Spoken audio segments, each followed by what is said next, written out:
What are your thoughts on potentially trading Austin Reaves into that first round? I think what you're saying now makes no sense if you're a Luca LeBron team. That's my thing. I think that makes no sense because you only do that if it's essentially free.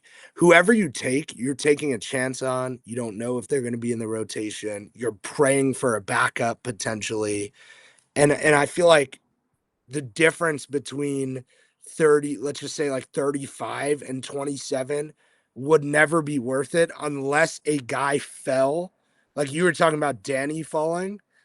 It'll never be worth like an Austin Reaves. And the D'Lo thing was also to get Brooke Lopez, who I'm sure at the time they really liked, and they thought, okay, next to Lonzo and whoever else is there at the time. I know we got KCP around then. It could work. Um, but they did that because they were in a rebuilding stage. I think we would both agree. And also, like I said, like D'Lo didn't work out. It was a different circumstance.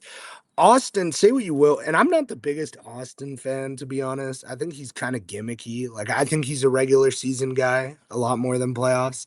And, obviously, we all just saw that again. He should not be getting traded for like the 27th pick. If he did have like a value of a pick to be put at, even in this draft, like,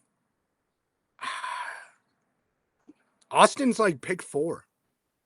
Like, if you Uh, really think it, I no, feel if like, you I feel like really, it's a little high. how is VJ Edgecombe worth more than Austin Reaves? I don't think he is. Ace Bailey and Dylan Harper off potential are worth more. And fine, VJ, you can argue. I've seen a lot of good VJ stuff. But let's say like they're taking Jeremiah Fears or Trey Johnson. It's like Austin's worth that.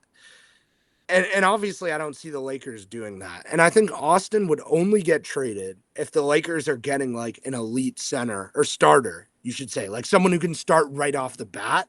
Not that these guys won't be starters, but someone who is a guaranteed great NBA player, and Austin's part of the package, right? So it's someone higher than Austin and older probably than Austin.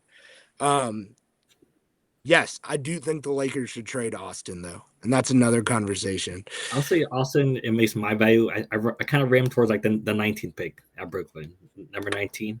I think that's the highest value I sort of see him being older. He has an expiring contract next year, where at least for the Lakers he can get $42.5 million. I think that's his Yeah, value in my opinion. He's worth the 19th pick. yeah, but Because you would it that one's tough. Like I get what you're saying. Like yeah, when you look at it that way, but he's literally guaranteed to be better than Jeremiah Fears at least for what, like 2 to 3 years, at least guaranteed to be better. And that's like another way I was kind of looking at it. But yeah, to your point, like yeah, like a guy like that is a mid first guy because Giannis could be traded for a package centered on Dylan Harper, who's number 2, and Giannis is way ahead of Austin Reaves, obviously.